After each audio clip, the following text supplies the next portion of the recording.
বলতে, যদিও আপনি সব বিষয় নিয়ে বেশ স্বাচ্ছন্দ্যে সাবলীল ভঙ্গিতেই বলেন, আলোচনা করেন, নদী বিষয়ে আপনার একটা বিশেষ, আমি মনে করি, দক্ষতা আছে কিনা জানি না, অতৃপ্ত যাওয়ার পর কাজ শেষ করতে পারেননি, তার আগে আপনাকে বলবো বের করে যান। আমার ধারণা যে আপনি এই বিষয়টা নিয়ে আপনার কিছু আলোচনা হয়তো এখন করার মতো অবস্থায় এসে দাঁড়িয়েছে। এই কারণে যে আমাদের সরকার প্রধান উনি নিজে খাল নিয়ে বেশ চিন্তা করেন। ওনার যে কয়টা ঘোষিত কর্মসূচি ছিল দায়িত্ব নেওয়ার শুরুতেই এবং আগেও, তার মধ্যে একটা ছিল আমরা খাল খনন কর্মসূচির উদ্বোধন দেখলাম, এবং এটা নিয়ে নানা ধরনের কথা এর মধ্যে হচ্ছে।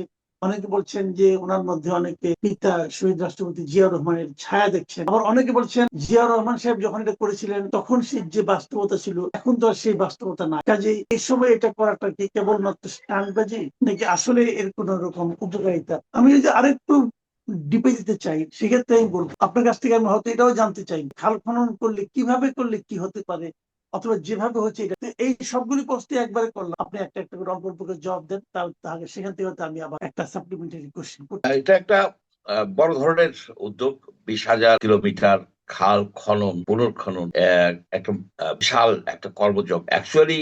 যে এটা প্রেসিডেন্ট জিয়াউর রহমান যে খাল খনন কর্মসূচি নিয়েছিলেন আজ থেকে 47 বছর আগে, তারই একটা ধারাবাহিকতা হিসেবে আমি এটাকে দেখি। জিয়াউর রহমান সাহেব এই 1976 নভেম্বরে আপনার উলসি এবং যদুনাথপুরের এই দুটো জায়গার মাঝে যে বেতনা নদী খননের মাধ্যমেই কিন্তু এই কাজটা শুরু হয়।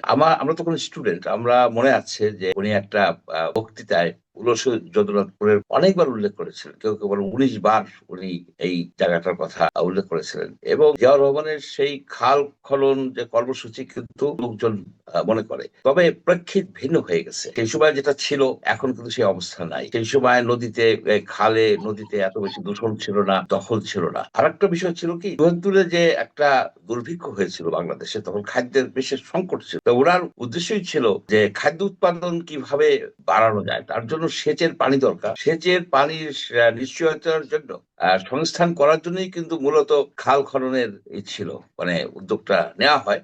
সাথে সাথে মৎস্য চাষও হয়েছে, অটোমেটিক্যালি মৎস্য চাষও হয়েছে। কিন্তু এখন যেটা উদ্যোগটা নেওয়া হয়েছে, এখন আপনার খাল তো আর নতুন করে খনন করা দরকার নেই, কারণ খাল কিন্তু অনেক আগে থেকে ছিল। মোগল আমলে খাল ছিল, পাকিস্তান আমলে খাল ছিল, প্রাকৃতিক খাল ছিল, অনেক খাল কাটা কাটা হয়েছে। জিয়াউর রহমান অনেক খাল কেটেছেন, সঠিক হিসাব পাওয়া যায় না।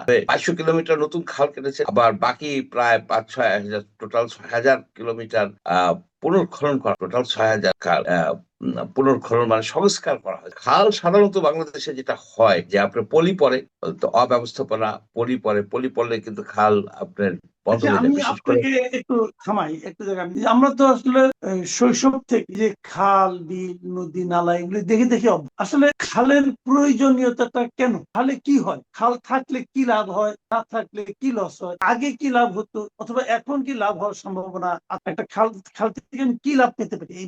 প্রথমত আপনার খালের মাধ্যমে পানি গ্রামের ভিতরে আসে, এবং যখন গ্রামে বা কোনো জায়গায় বেশি পানি হয়ে যায়, খালের মাধ্যমেই কিন্তু সেই পানিটা নিষ্কাশিত হয়, যেটা নদীতে চলে যায়। অর্থাৎ জলাবদ্ধতা, খাল না থাকলে প্রচুর জলাবদ্ধতা হওয়ার সম্ভাবনা থাকে। খাল হচ্ছে একটা ড্রেনেজ ব্যবস্থা, গ্রামীণ একটা ড্রেনেজ ব্যবস্থা হচ্ছে এই খাল। খাল বন্ধ হয়ে গেলে আপনার ব্যাপকভাবে জলাবদ্ধতা হবে, আপনার ফসল ঠিক মতো আপনার বুনতে পারবেন না এই জন্য। সুতরাং খাল একটা ইকোসিস্টেমের অংশ।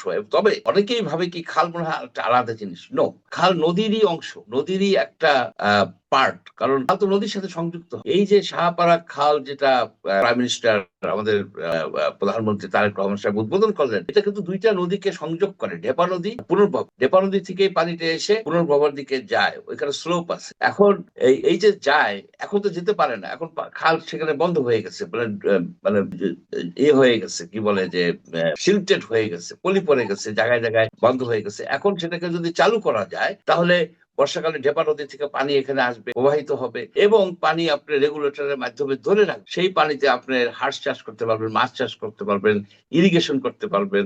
আপনি জানেন যে গবাদি পশু পালন করতে হলে কিন্তু আপনার নদ নদী খালের দরকার। গবাদি পশু গোসল করাইতে হয় টাইম টু টাইম। এগুলি নদী ছাড়া, খাল ছাড়া পানি। এবং আরেকটা বিষয় হচ্ছে যে প্রতিনিয়তই আমরা দেখতেছি, খবর পাই, যে পানির যে গ্রাউন্ড ওয়াটার লেভেল, এটা নিচে চলে যাচ্ছে। অর্থাৎ সেচ করতে যে এরা কিন্তু ডিপ টিউবওয়েল অনেক সময় পানি পাচ্ছে না।